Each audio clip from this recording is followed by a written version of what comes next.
laughter echoed louder than the clink of glasses.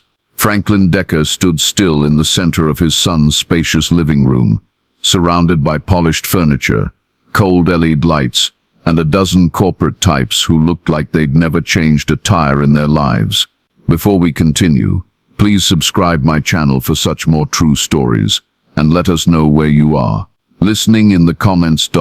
They were all watching Brandon, his only son, holding up a small golden trophy with exaggerated flair. It was shaped like a wrench, plastic, spray-painted gold, labeled with a crooked sticker, "World's Greatest Grease Monkey." The room erupted in laughter again. Franklin managed a small smile. It wasn't the kind that reached the eyes, just the kind that lets people believe you're okay when you're not. He turned to the dining table, where a modest cake with "Happy Retirement, Dad" sat mostly untouched. Brandon clapped him on the back. "Come on, lighten up, old man. It's a joke. You've been under cars longer than I've been alive. This is, symbolic." Franklin glanced at the trophy in his calloused hands. Symbolic, maybe, but not the way Brandon meant. Franklin had never asked for a big send-off. He'd closed the shop quietly last Friday, alone, after taking a long moment to sit at his rusted metal desk, letting the dust settle on a worn-out invoice book. The place had smelled of oil and memory. He'd swept the floor one last time, shut the gate, and walked away with 40 years of stories in his back pocket. This dinner was Brandon's idea, or rather, his wife's. She liked appearances, and this was a chance to show her husband's humility. A way to say, "Look at what we come from. Salt of the earth stuff." Franklin had become a background character in his own celebration. "Speech, Dad," someone shouted. Brandon raised a wine glass. "Yeah, Dad.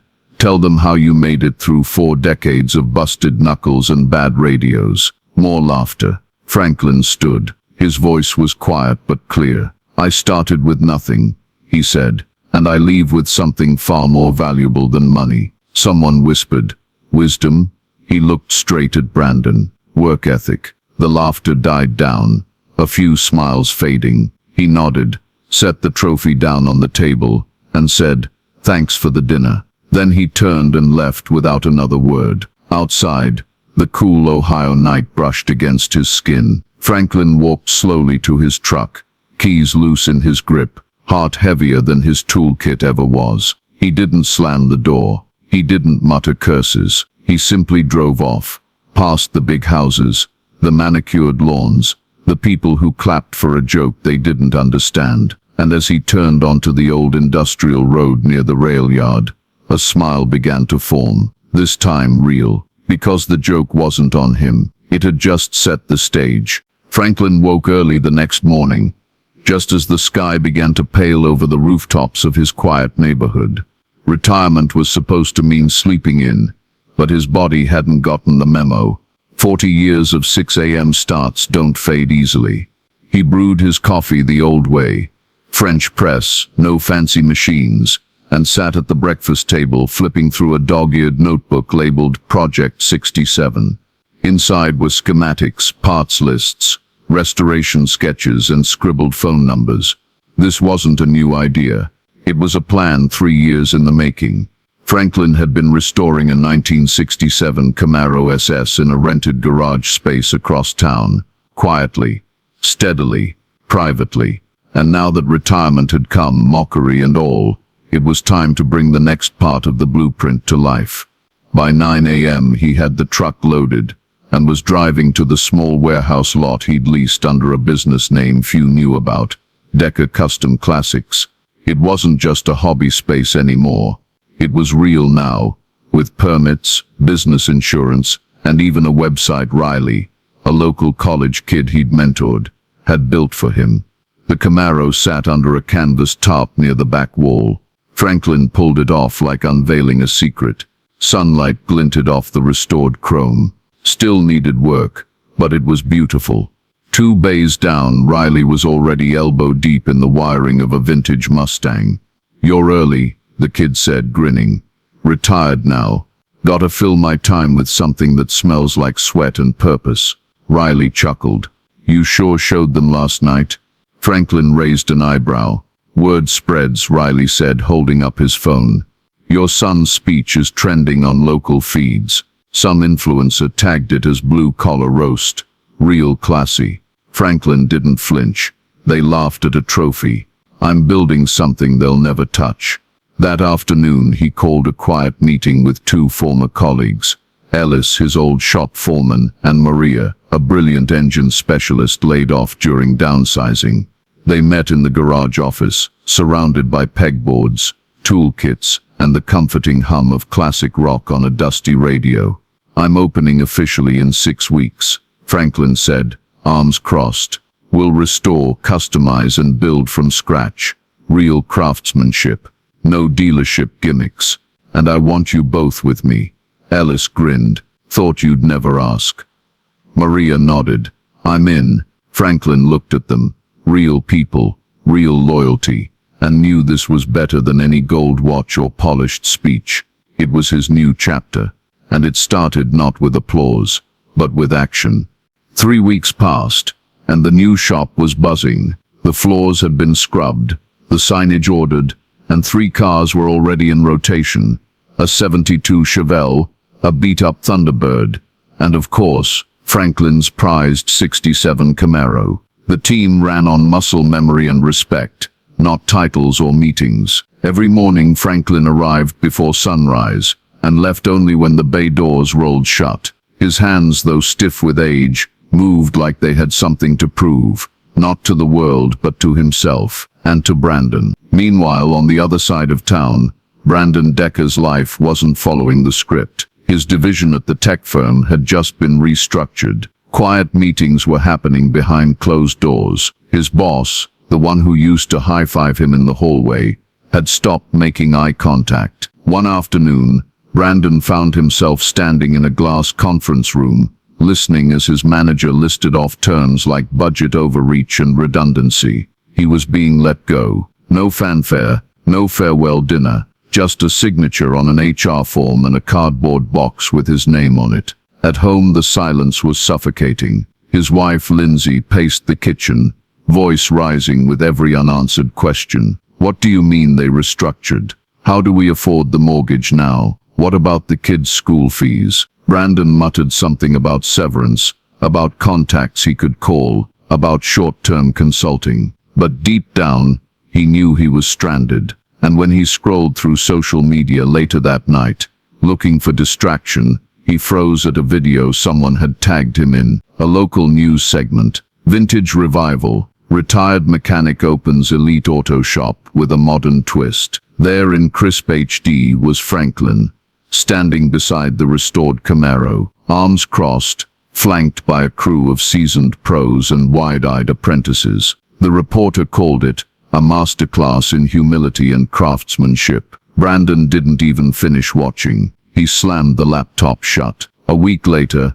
while driving across town looking for potential clients to impress, Brandon's Tesla made a strange grinding noise. He pulled into the nearest auto shop without checking the name. Inside, the showroom smelled like grease, leather, and pride. He walked to the front desk, expecting a clipboard and a bored receptionist. Instead, a familiar voice said calmly, "Still not a fan of wrenches, are you?" Brandon turned. Franklin stood behind the counter, wiping his hands with a rag, his shirt embroidered with one simple line, "Owner, Decker Custom Classics." Brandon blinked. "This is yours." Franklin didn't answer. He simply walked to the repair bay, leaving the door open, but not inviting him in. Brandon stood frozen in the reception area, the polished floor beneath him suddenly unfamiliar. The sign overhead, Decker Custom Classics, felt like a punch to the gut. This wasn't a dusty garage in the corner of town. It was a full-fledged restoration shop, with custom lighting, organized tool walls, and high-performance classics gleaming under spotlights.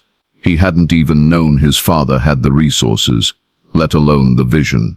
And now, here he was, needing a favor from the same man he publicly mocked just weeks ago. Franklin didn't come back to the counter right away. Brandon sat in the waiting area, pretending to check his phone, but his thoughts were circling faster than any algorithm could distract him from. He remembered the joke trophy, now buried somewhere in a drawer. He remembered the way Franklin left that night, without arguing, without defending himself, just walking out. And now he understood something terrifying. His father hadn't walked away hurt. He had walked away ready. 20 minutes passed before Franklin reappeared, wiping his hands on a clean shop towel. "We pulled the diagnostic," he said without emotion. "Your drivetrain sensors are fried. Motor mounts are aging, probably neglected maintenance." Brandon cleared his throat. "How much?" Franklin looked him square in the eyes. "Market rate. We don't do discounts here." Brandon blinked. "Dad," Franklin raised a hand. "Not here. Not now. We'll get it done by Friday."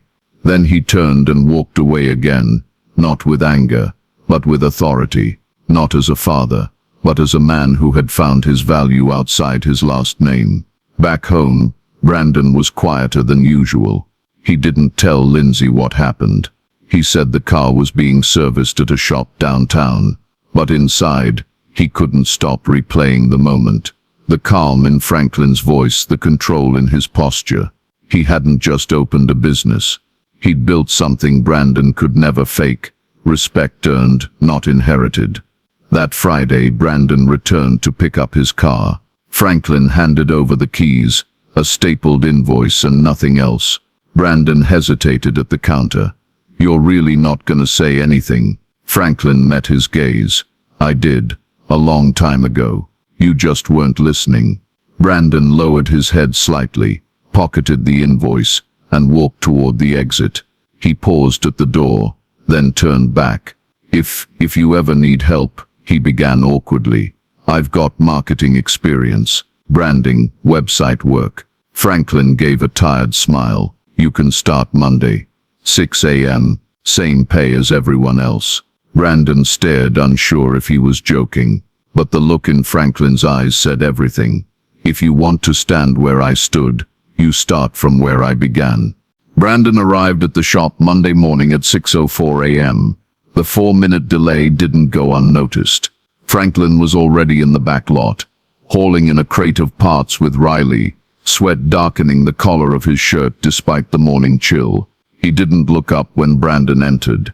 Didn't say good morning, just nodded once, then pointed to a corner where a stack of old rims waited to be pressure washed.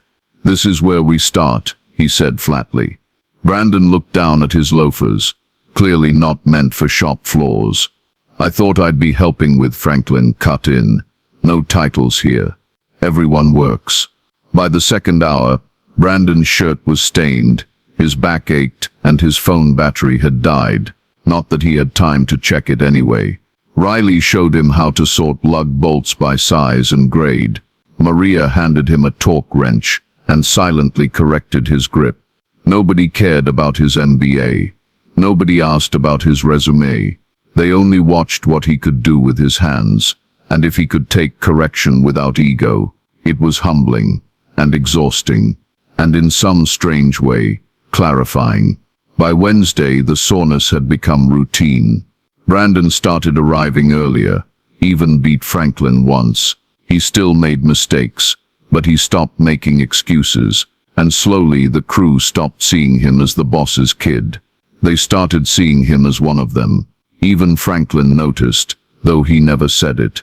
Instead, he left tasks half-finished on purpose, just to see if Brandon would step in. He did. He started cleaning tools without being told, started asking questions about carburetors and ignition timing, started carrying the smell of work home with him, and to Lindsay's shock, didn't complain about it. That Friday, the crew took a break for lunch. They sat around an old picnic table behind the shop, passing around burgers and laughing at Ellis's terrible jokes. Brandon sat with grease on his face, sleeves rolled up, and a tired but honest grin. Riley raised his soda can. To Franklin, he said, "For building something better than a trophy." Everyone clinked their cans, except Franklin. He just nodded once. But inside, he felt it. This right here was what legacy looked like. Not money, not inheritance, but earning your seat at the table. Summer turned crisp. Leaves began to gather outside the garage doors, and business at Decker Custom Classics was booming. Franklin's vision had taken root. People from 3 counties brought in their vintage beauties for restoration, not just for the work, but for the story behind it. Clients shook hands with the old man who had been mocked by his own son, and now ran one of the most respected custom shops in the region. Brandon no longer checked the time while working. He didn't wear loafers or talk about synergy and KPIs. His hands were always smudged. His back had adjusted to the pace, and his pride now came not from a job title, but from solving problems with tools instead of slideshows. He didn't need anyone to clap for him anymore, especially not his father. One afternoon, Franklin called Brandon into the office. He was sitting at the desk, same chair from the old shop, same dented file cabinet behind him. The only new item was a framed photo on the wall, a shot of Franklin holding the keys to his first car, age 16, standing beside his own father. "Sit," Franklin said simply. Brandon obeyed. Franklin slid a thick envelope across the desk. "Articles of incorporation. I added you as co-owner last week." Brandon froze.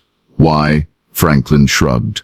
"You showed up." Silence hung between them like heavy exhaust. "I don't deserve it," Brandon said finally. "I know," Franklin replied.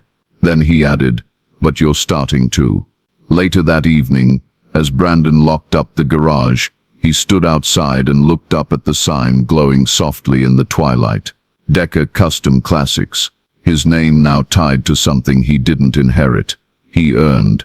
The mock trophy still sat in Franklin's closet. He had never thrown it away, but he kept it not as a reminder of humiliation, rather as proof that sometimes the lowest moment is the start of the most honest chapter.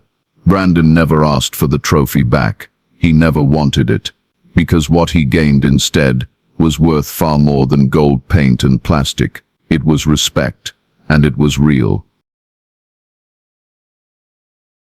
The weekend brought a surprise invitation. The local community college's trade program was holding a Career Pathways Night, an annual event where students met industry professionals. This time they wanted Franklin as their guest speaker. At first he declined. "I'm no speaker," he told Maria. "Never was." But she smiled and replied, "You don't need to speak like a professor. Just tell them what your hands have done."